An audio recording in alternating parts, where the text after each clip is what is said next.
You know what I'm starting to see? I'm gonna be absolutely honest with you guys. I'm starting to see people. I'm starting to see a switch amongst the American people. Dang, do I want to have this conversation right now?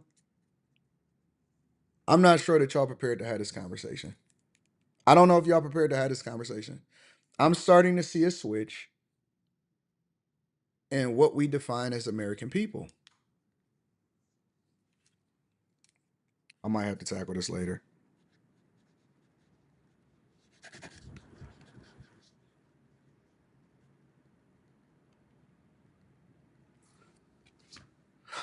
When I go on these social media platforms and I look at some of these videos that y'all send me,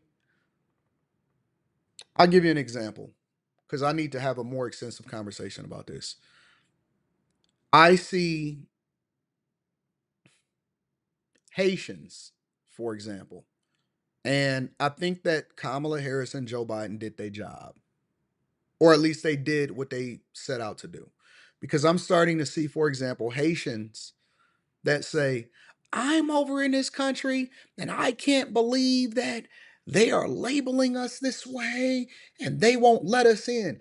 I'm gathering all of my Haitian friends that have the ability to vote to go and vote against Donald Trump and Harris and JD Vance because they're demonizing us and they're making us evil. I'm starting to see people that were not born in America or their parents weren't born in America. And so their parents finessed the system, had their children here. Their parents may not even be legal, but they are because they were born here in the United States of America. And now they're flipping the script and saying that they're demonizing Republicans for standing up for American values because they've already brought their culture over here and they want to see more of their people coming into the country.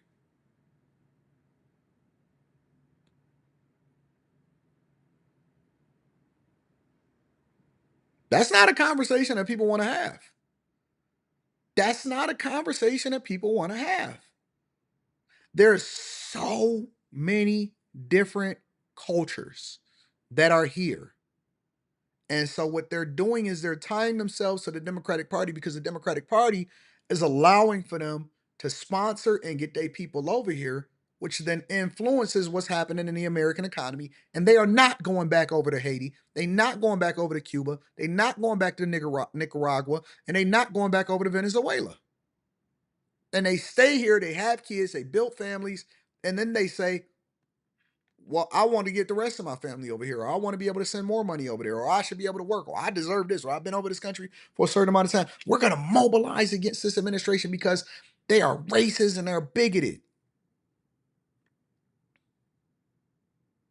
And let me also say this to all of my fellow black people, they don't like you.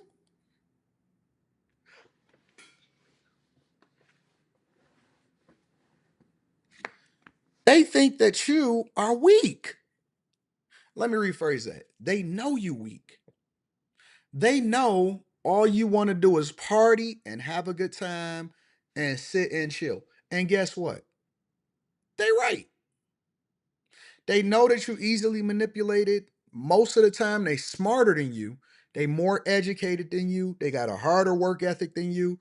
The only thing that y'all have in common is the hue of your skin, but they don't even respect you. They don't respect your culture. They don't respect the fact that you haven't taken advantage of the opportunities that you've had inside of this country in order to level up. And they don't align with you. They don't rock with you. They don't rock with Umar Johnson. They don't align with y'all. They come over here and they look at you as inferior. And they are right. And it ain't because of your skin color or the fact that you're American. It's the fact that you embrace a culture that's completely against what they rock with. They look at you in your sassy ways. They see you putting on dresses. Let me stop. Let me stop. Let me stop. Do I, they don't like you. They look at you as weak. They think you got weak work ethic. They look at your sons and your daughters. They say your daughters is for the streets. Your sons are sassy. Your sons is part of the alphabet community. They gonna outwork you. They gonna get richer than you. They gonna be more educated than you, and they gonna take over you. And then they gonna leverage the fact that you leaning into identity politics in order to take advantage of what it is that you protesting for. But in their homes, they don't mess with you. And it ain't even because they racist. It's because culturally you different than them. I would even go so far as to say that they more or less align with white people than they do American black people. And obviously, I'm not speaking of all, I'm just telling you the truth. They align more with the patriotism and the dedication that white people have than they do with black people because it's not based off of color, it's culture. It's culture. They look at you as weak. Man, they partially right. They don't want to live amongst you. They're not trying to congregate with you. They're not trying to hang out with you. Go and talk to some of them. Have I've learned so much from. I'm gonna release some of these future these new street interviews that I'm doing. When people actually tell you what they really thinking once they get comfortable. Because see, my job as a street interviewer is get people comfortable. I'm not there to debate you. I'm not there to try to convince you.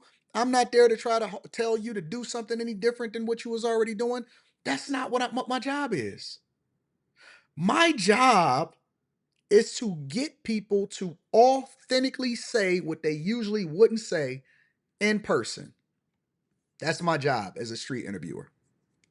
As a person that interviews people on platforms, I've learned and I've evolved. And what I found out is that the jobs that you say that you don't want because you too good for, they don't look at it the same way as you. They look at it as money.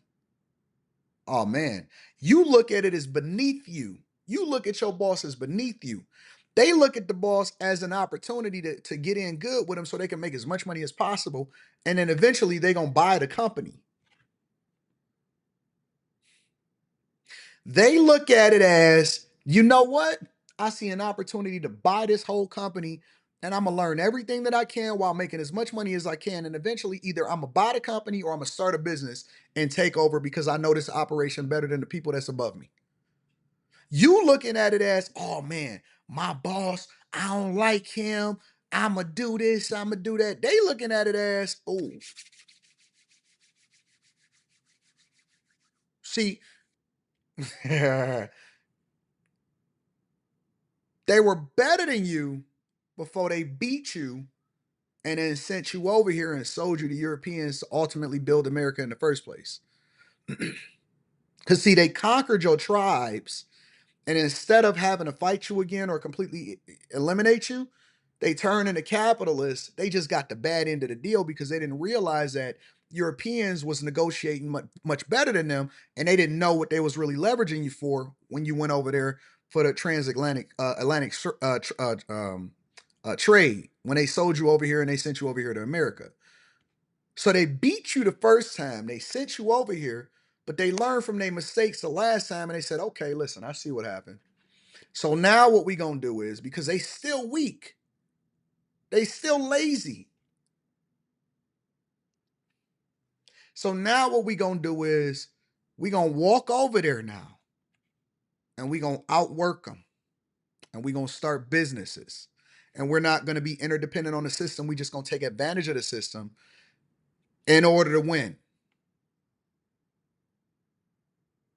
And so while you sitting here trying to vote based off of the fact that you think that Kamala Harris is black or because of the hue of her skin, and so now you've changed civil rights to actually mean people of color instead of black people, that is now being leveraged in their favor, and they over here in droves. Every car wash that I pull up to, they got good attitudes. Every car wash that I pull up to, they got good attitudes. They compliment you. They quiet. They on time. They do their job. They shut up. They work. They do their job, and they stack their bread, and then they leverage it in order to continue to be successful. They getting your women. Oh, you ain't seen the trends? Go and get you a Nigerian man. Go and get you a Jamaican man. They taking your women. They taking your jobs.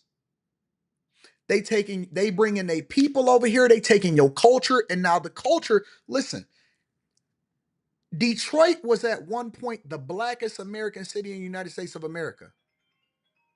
Detroit at one point was the blackest American city in the United States of America. We don't have, you know what's not popping? I'll give you an example. In Detroit, for example, we got all of these festivals. We got the Greek festival, we got the Arab festival, we got, all of these festivals. The only person that can't have a festival is white people. White people can't have festivals no more. All y'all can have is country music fairs. That's how this country has changed. Y'all don't want to hear the truth. Y'all don't want to hear the truth. Listen, we have a festival, the Asian festival, the Indian festival. You got Chinatown, you got Greek Town, Black Bottom. You got all of these things, right? The only people that can't have a festival is white people. Because if you call it the white festival, then they're going to call it racist and they're going to be on your ass. So now you got to rebrand yourself. Now you got to have the country music festival. Ain't that crazy? You can't even have a festival in the country that you came and conquered. You gave blankets to diseases and moved them into reservations in the least desirable parts of the country, and you can't even have a festival in your own. You can't have a Caucasian festival. You can't have a white people festival. You can't even have a snow bunny festival. You got to have a country music festival now. How that feel? How that feel? St. Patrick's Day. And black people be at St. Patrick's. Ah, we dress like leprechauns.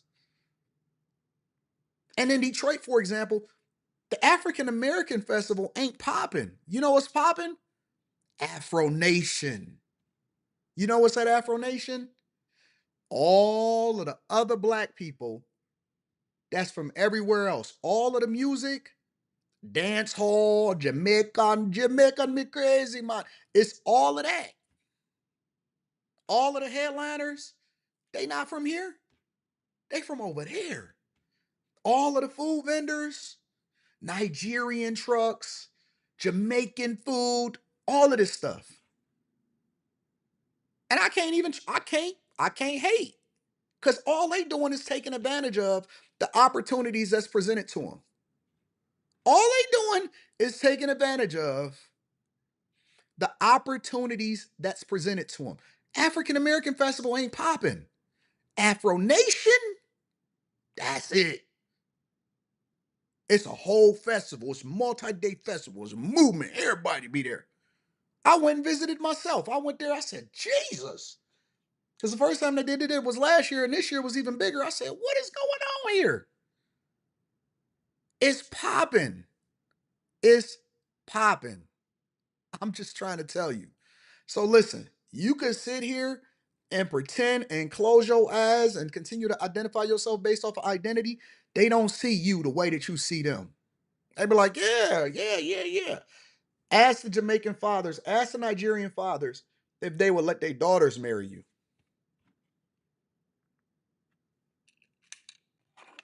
Oh, you don't even know it. You ain't got to worry about the snow hairs. Snow hairs fathers, they cool now. Y'all domesticated them. Y'all beat them into the ground so bad, and y'all demonized them and called them the enemy. Y'all have called white people the enemy for so long, you've basically made them into submission. They not tripping. I mean, they may feel some type of way, but in their mind, they're like, I mean, I can't really control my daughter. She has the freedom to do what she wants to do. They not tripping. A Nigerian father is more strenuous about letting his daughter be with you as a African American man than a snow hare is.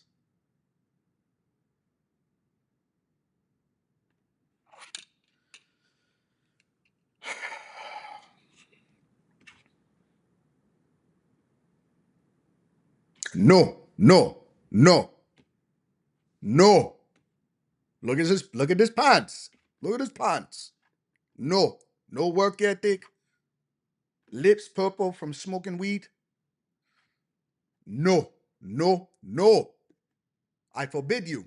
I forbid you. That's not a conversation that y'all want to have. That's not a conversation. Y'all don't want to talk. Y'all don't want to talk reality. You want to keep on putting your head in the sand. You think that everything is going to work out in your favor just because we ain't got to worry about it. We're going to have a Nigerian president soon. We're going to have a Nigerian president soon. No, no, no, no.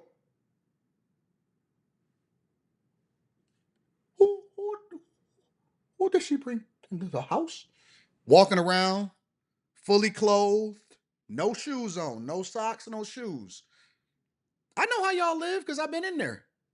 He walking around, he barefooted and he fully clothed. And you walking in, no, no. That's it. That's it. Anyways, let me continue.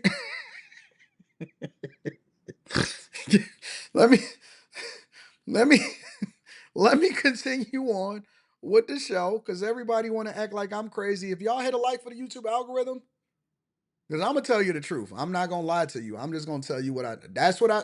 Go and talk to. All right, I'm crazy. Anton don't know what he's talking about. Anton is crazy. They be looking at y'all with y'all dashikis on. You know, y'all be having y'all fringes. The Hebrew Israelites, they be laughing at y'all.